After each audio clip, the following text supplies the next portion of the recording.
So I promised you all that I would come in and I would show you a liquid to powder ratio video. Now I will say this, although there's not necessarily like a mathematical ratio to this, you do want to sort of think of it as, if you're going to pick up, the bigger the bead you pick up, the more liquid you're going to need. If you need a smaller bead, pick up less liquid. That's just the biggest piece or aspect about it. So real quick, just getting into the video, I'm going to be using my number 12 brush from Pana. Okay, and it is a Kalinsky haired brush, right? Normally I use a size 16, but I decided to use a 12 just because I feel like most beginners, you really are going to be using somewhere between an 8 and a 12. Personally, I suggest you use at least a 10. An 8 is probably too small, but really try to get into a 12 because that'll help you with your speed and also being able to pick up bigger beads. But all right, let's go ahead and get into it. So the first things first, oops, you guys, sorry. First things first, let me bring you over here. Okay, just so that way you all can see what I'm doing. Okay, here's what we're gonna do first. When getting the liquid, you want to come in here. Make sure you saturate your brush. So my brush is a little dry. Okay, I haven't used it all day, so I'm gonna saturate my brush. I may swipe a couple times. Okay, but I definitely want to go ahead and make sure I am saturating my brush really well, because if you don't do this, what's going to happen is you're going to have a hard time getting enough liquid in your brush. And then aside from that, it's going to make it very difficult to pick up a bead because your brush is not going to have enough liquid in it. Now, if you have too much liquid, that could be a problem as well, which if you didn't see the last video, I went over why that would be too much of an issue, and I will leave that link down in the description box. Not in the description box, but in the info cards. I'll be sure to link it up in the cards. But if you had too much liquid, you would notice that down in here, it would be dripping because it'd be too much liquid in here. But fortunately, that's not the case for us.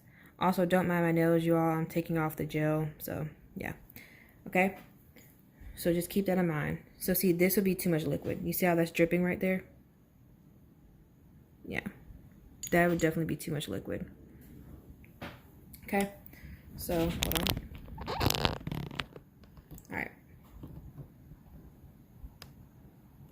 Okay, guys. Making sure you all can see. Okay, so again, that's why I say you definitely want to be careful about the amount of liquid that you pick up. Okay. All right, so moving on. If I'm going to pick up a medium-sized bead like this one right here, right? What you want to do is you want to dip your brush into the monomer. You want to make sure you saturate it, right? And you're going to lightly tap one side of the brush against this here, against the side of the dapping dish, okay? You don't want to do this because then you take entirely too much liquid out of your brush. And then when you go to pick up a bead, you see how it looks really powdery like that? You don't want this sort of bead. That's not good. You can see it's not going to perform well on the nail, and you can't build a nail with this, okay? That's a no-go. Right? Instead, to pick up a bead like that, you want to lightly, just one side, just a little bit, not too much. Come in here, again at a 45-degree angle, okay? So I'm gonna let you guys see a little bit better.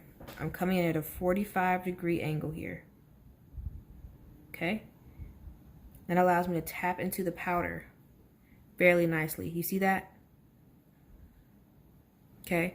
And what you want to do, and there's a little bit on the back, but that's okay, because what's going to happen is when I set it down, it releases with ease. If I'm having to like push down like this here, and push down like that to get the powder to come out, that's a problem.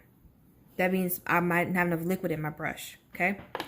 So with that being said, if you all look here, you see how easy I let it sit there for a minute, and now I can easily just push it around. I'm gonna get a little liquid in my brush, just because I did wipe my brush off to show you all for an example before doing this. But you see that there? See how easy I can move this bead?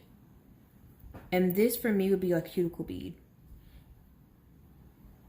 You can even do one a little bit smaller, but if you know how to properly place your cuticle bead, this would be a good cuticle bead for you, okay?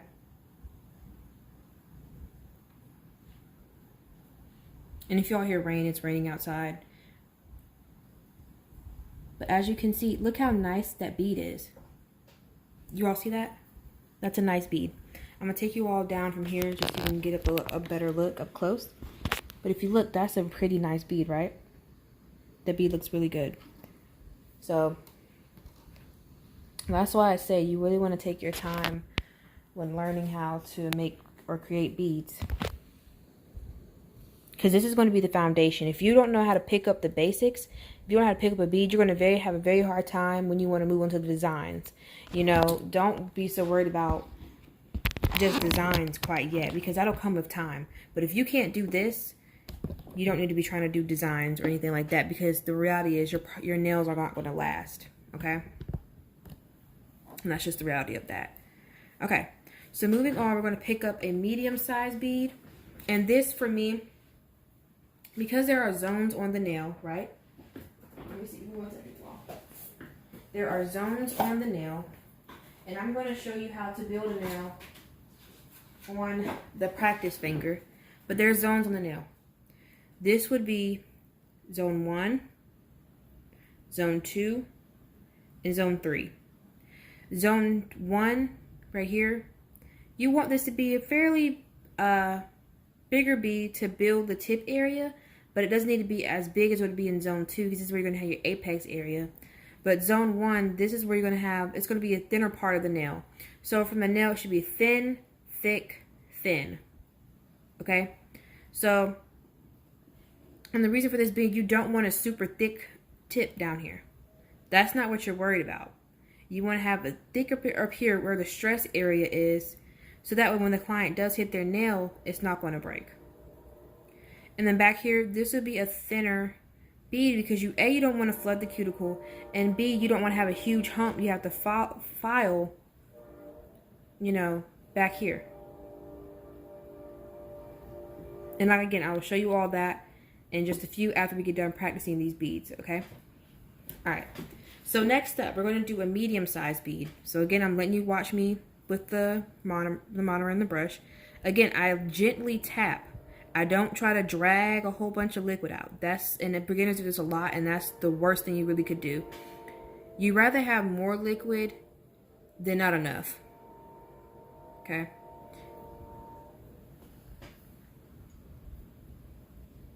Alright. So now I'm going to come in, I'm going to tap. Again, we always tap. You never drag through the powder. Now, some people do drag. Personally, I don't like that, because I find it's hard for you to really gauge just about how much you really should be picking up on the brush based upon your liquid. Because, for example, okay, I can drag through the powder, right? Like that. And end up picking up entirely too much. You see, because see how it's powdery, and you can see all the particle, like the powder in it. It doesn't look smooth and soft. This is where you have picked up entirely too much powder and not enough liquid. But here's the good thing about doing the tap method. Okay, so let's say I want to go ahead and pick up a bead, right? A bigger bead. I can tap, tap, tap, tap, tap, tap, tap. And what happens is, as I'm tapping, it lets me know how far to go, because I can see the bead polymerizing. I can see it picking up the liquid and it holding on to that liquid, right? Now that one, I picked up a little bit too dry because I was exaggerating. But I'm actually going to bring you all in a little bit closer so you can see me actually in here, okay?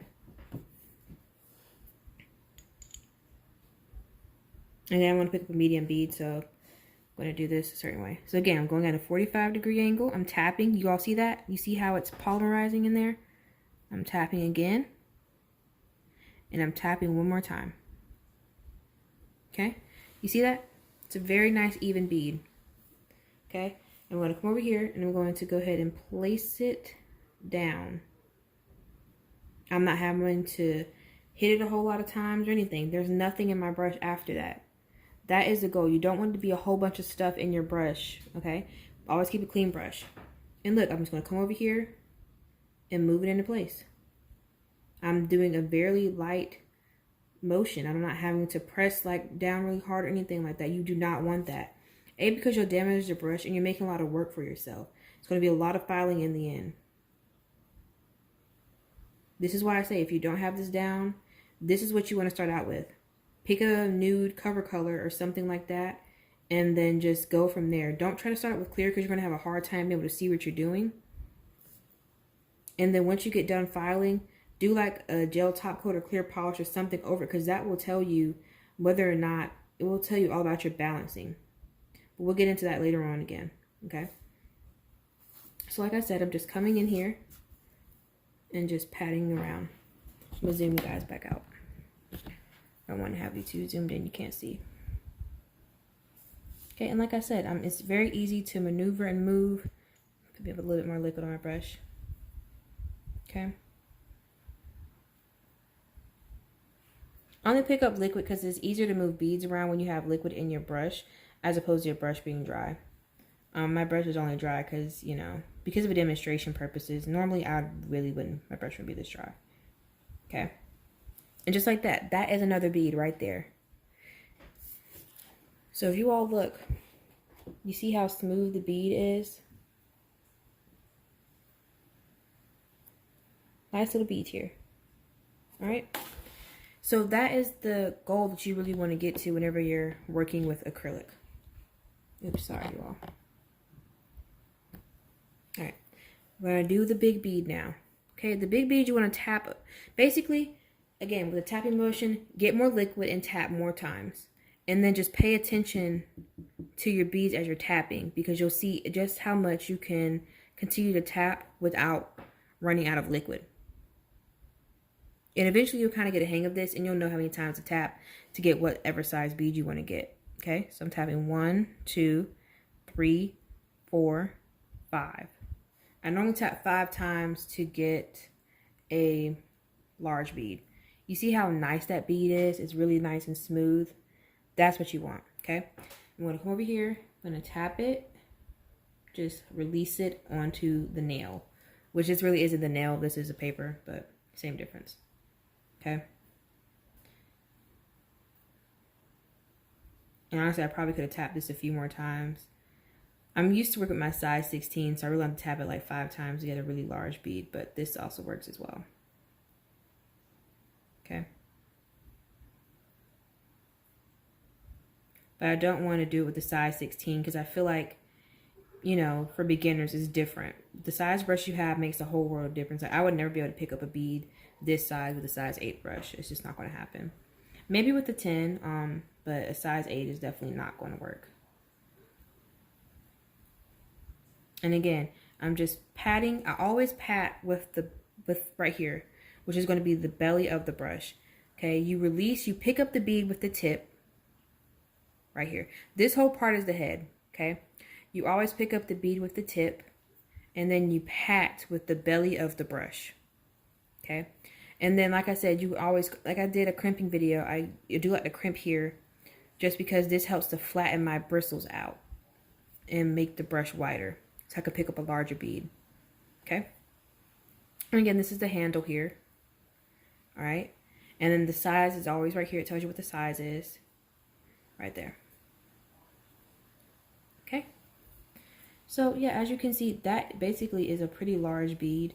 If I wanted to pick up like the bead with about this much thickness here, I could do that as well. All right?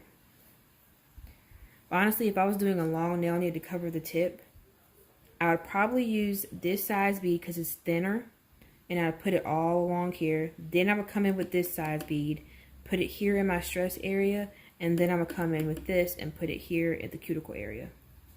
Just like that. That is what I suggest you do. And honestly, if you want to pick up the bead, again, this thickness here, because it's not as thick as the other ones, do it probably another time. Do like tap it 6 times, 6 to 7 times, and you'll get the right size bead with a size 12 brush. With the size 16, you only do it 5 times. All right. And with the size 16, I want to tap my brush 1 time for a small brush, for small bead, I'm sorry. 3 times for this sort of bead and 5 times for this bead. And that really is it. So you just increase it by 2 each time for a size 16. All right, so that is that, and I just wanted to show you all real quick how I like to pick up beads. And that really is just what I suggest you do. And again, I will have these on my website for sale. And I will be opening up my website soon, because if you all didn't know, I want to open up basically a nail supply store for beginner nail techs and things of that nature. And like also like little charms and like art stuff and other things you may need that I know I can get at a nail supply store that you all couldn't, and sell it for you all. So yeah. So again, and basically on this paper, it goes over quite a few things. So for example, it goes over the anatomy of a brush.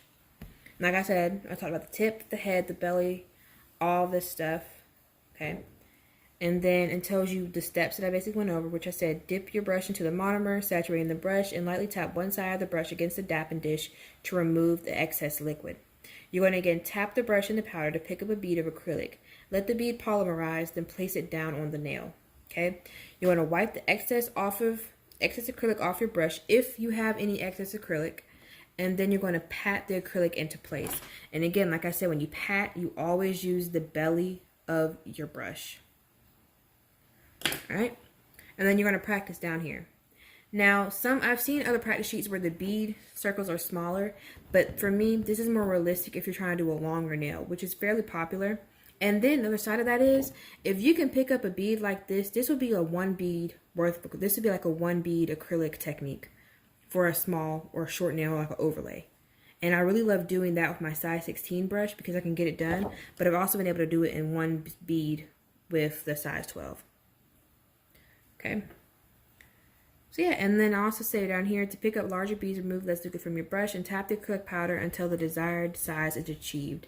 Play around with the sizing of the beads, and again, like I said, the beads should not be too wet or too dry. And I also do have, you know, another liquid to powder ratio video on my YouTube for additional assistance. Okay, and then it's always down here. So yeah, and these do come laminated. I do laminate these for you all, so that way you can use them over and over again. So I'm gonna show you what you can do with these. You don't even need anything to do it. Look, all you gotta do is just take it right on off. It comes right up. And look, no residue, is good as new. You're ready to use it again. And you can continue to use it. And it won't yellow or anything like that. As long as you're using quality monomer, do not use MMA or anything like that on here. Make sure to use a quality monomer because that won't cause yellowing. And I know some older monomers, they do cause yellowing. But anyway, so I'm going to show you in my hand here the different size beads. You see that right there? That's the difference in the sizing. So now I'm going to show you what to do on the practice finger. Be sure to stay tuned for the next video to see the process of doing it on the finger.